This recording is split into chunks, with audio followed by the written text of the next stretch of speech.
அனைத்து தமிழ் உள்ளங்களுக்கும் வணக்கம். நாம் இந்த பதிவில் 2024ஆம் ஆண்டின் 11வது மாதமான மாசி மாதத்தின் 12 ராசிகளின் பலன்களையும் அதற்கான பரிகாரங்கள் என்னென்ன என்பதையும் இந்த பதிவில் விரிவாக காண்போம். எல்லோர் வாழ்விலும் பலமும் நலமும் செல்வ செழிப்பும் பெற எல்லாம் வல்ல இறைவனை வேண்டுகிறேன். வாழ்க வளமுடன். நிகழும் ஸ்ரீ மங்களகரமான தமிழ் வருடம் சோபகிருது 2024ஆம் ஆண்டு மாசி மாதம் 13/2/2024 செவ்வாய்க்கிழமை அன்று வளர்பிறை சதுர்த்தி திதியில் உத்திரட்டாதி நட்சத்திரத்தில் அமிர்த யோகம் சதுர்த்தி விரதம் கூடிய நன்னாளில் இந்த மகத்தான மாசி மாதம் பிறக்கின்றது. மாத தொடக்கத்தில் மாசி மாத கிரக நிலைகளை ஆராய்ந்து பார்க்கும்போது மேச ராசியில் குரு பகவானும், கன்னி ராசியில் கேது பகவானும், மகர ராசியில் செவ்வாய், புதன் மற்றும் சுக்கிர பகவானும் சஞ்சரிக்கின்றனர். கும்ப ராசியில் சனி பகவானுடன் சேர்ந்து சூரிய பகவானும் சஞ்சரிக்கின்றனர். மீன ராசியில் ராகு பகவான் சஞ்சரிக்கின்றார். தமிழ் மாதங்களில் 11வது மாதமான மாசி மாதம் இது வழிபாட்டிற்கு உரிய மாதமாகும். சூரியன் கும்பராசியில் பயணம் செய்வதால் இந்த மாதத்தினை கும்ப மாதம் என்றும் அழைப்பார்கள். சூரிய பகவான் பிப்ரவரி 13 அன்று மகர ராசியில் இருந்து கும்பராசிக்கு பேச்சியாகின்றார். மாசி மகம் வருடத்திற்கு ஒரு முறை வீதம் மட்டுமே வரும்.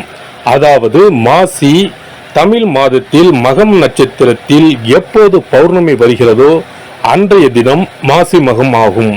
12 வருடங்களுக்கு ஒரு முறை வருகின்றதை மகா மாசி மகம் தினம் என்று அழைக்கிறோம். இது கும்பகோணம் கும்பேஸ்வரர் கோவிலில் வெகு விமர்சையாக நடைபெறும். அதேபோல் திருக்கோஷ்டியூர் பெருமாள் கோவிலிலும் இந்த திருவிழாக்கள் வருடத்தில் ஒரு முறை வருகிற மாசி மகத்தில் நடைபெறும்.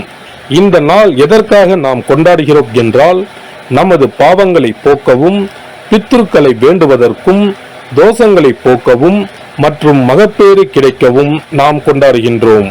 அனைத்து வருடங்களிலும் ஒரே மாதிரி தேதிகள் வராது. வருடா வருடம் தேதிகள் மாறும். கங்கை, காவிரி போன்ற நதிக்கரைகளில் புனித நீராடி நாம் முன்பின் செய்த பாவங்களை போக்கலாம்.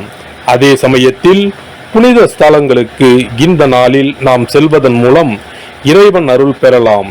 இந்த நாளில் நாம் அருள்மிகு சிவபெருமான், முருகப்பெருமான், அம்பிகை மற்றும் பித்ருக்களை வணங்கி அருள் பெறலாம். நதிக்கரைகள், கடல்கள், குளங்களுக்கு செல்ல முடியாதவர்கள் உங்கள் வீட்டில் உள்ள தண்ணீரை புனித நீரென நினைத்து கொண்டு நீராடலாம். ஆங்கில மாதம் மார்ச் 5 இரவு 9:30 மணிக்கு ஆரம்பித்து மார்ச் 7 விடியற்காலை 12:05 மாசி மகம் முடிவடைகிறது.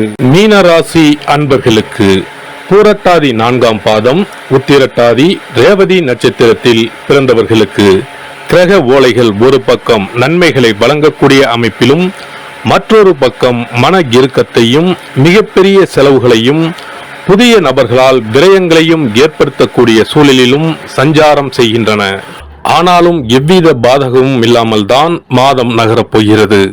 மாத தொடக்க நேரத்தில் ராசிக்கு 12 சூரியன், சனி சேர்க்கையும், ராசிக்குள் ராகுவும், ராசிநாதன் குரு 2ஆம் இடத்தில் நிற்பது அற்புதமான உயர்வு, அதிர்ஷ்ட அமைப்பு. இதனால் மாதம் தொடங்கி 13 தினங்கள் முடிவதற்குள் பெரிய மாற்றம் ஒன்று ஏற்படும். அன்றாட வருமானம் உயர்ந்து சேமிப்பு அதிகரிக்கும்.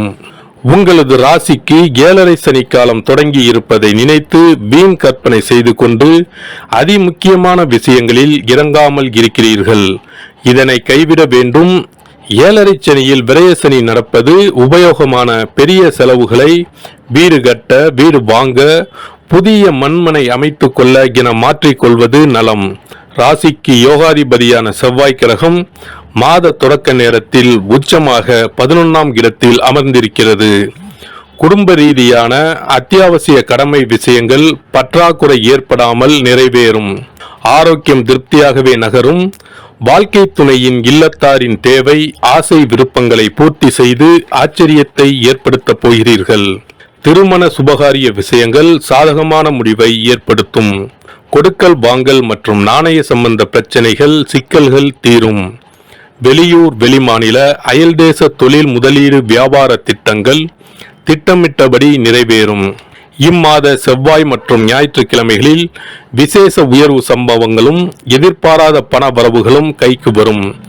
இம்மாத 1, 9, 13, 27, 29 நாட்களில் எல்லாம் பொன் பொருள் ஆடை ஆபரண சேர்க்கைகளும் சொத்து பத்து சேர்க்கைகளும் ஏற்படும். வாழ்க்கை துணையால் ஆபரண சேர்க்கைகள் காத்துள்ளன. சக நட்பு விஷயங்களில் சர்வ கவனமாக செயல்பட வேண்டிய மாதம் இது. புதிய நுணுக்க விஷயங்களில் முதலீடு செய்திருப்பதற்கு லாபம் காத்துள்ளது. அயல் மாநில அயல் தேச பெரிய பட்ஜெட் சம்பந்த விஷயங்களில் துணிச்சலாக இறங்கலாம். பதவி பொறுப்புகளும் அதிர்ஷ்டத்துடன் வந்து சேரும். வியாபாரிகளுக்கு லாபத்தை தக்க வைத்துக் கொள்ள நீங்கள் பாடுபட வேண்டியிருக்கும். சந்தையில் நியாயமற்ற போட்டிகளை சமாளிப்பதில் உழைப்பு கடினமாகும். லாபம் சற்று பாதிக்கப்படும். சக கூட்டாளிகளினால் பிரச்சனைகள் ஏற்படும். புதிய முதலீடுகளை கண்டிப்பாக தவிர்க்கவும். கலைஞர்களுக்கு வருமானம் அதிகரிக்கும். சினிமா துறையினருக்கு படங்கள் வெற்றி பெறும். அரசாங்க சலுகைகளும் கை கொடுக்கும். அரசியல்வாதிகளுக்கு சில முக்கிய முடிவுகளை எடுக்க வேண்டிய தருணம் வந்துவிட்டது. தீர சிந்தித்து செயல்பட வேண்டும். மாணவர்களுக்கு படிப்பில் சிறந்த முன்னேற்றம் ஏற்படும். உடல் நலனில் கவனமாக இருத்தல் மிகவும் அவசியம். விவசாயிகளுக்கு விளைச்சலும் வருமானமும் எதிர்பார்ப்பை விட சற்று அதிகமாகவே இருக்கும். வயல் பணிகளில் அதிக நேரம் உழைக்க நேரிடும். விஷசந்துகளினால் ஆபத்து ஏற்படும். இரவு நேர வயல் பணிகளை தவிர்ப்பது மிகவும் அவசியம். ஆரோக்கியத்தில் கவனம் வேண்டும். கடன் கொடுப்பதையும் கடன் வாங்குவதையும் கண்டிப்பாக தவிர்க்கவும். பரிகாரம்: திருக்கடையூர் ஸ்ரீ அமிர்தகடேஸ்வரர் ஆலய ஸ்ரீ ஹாலசம்ஹார மூர்த்தியை வெள்ளிக்கிழமைகளில் வழிபடவும்.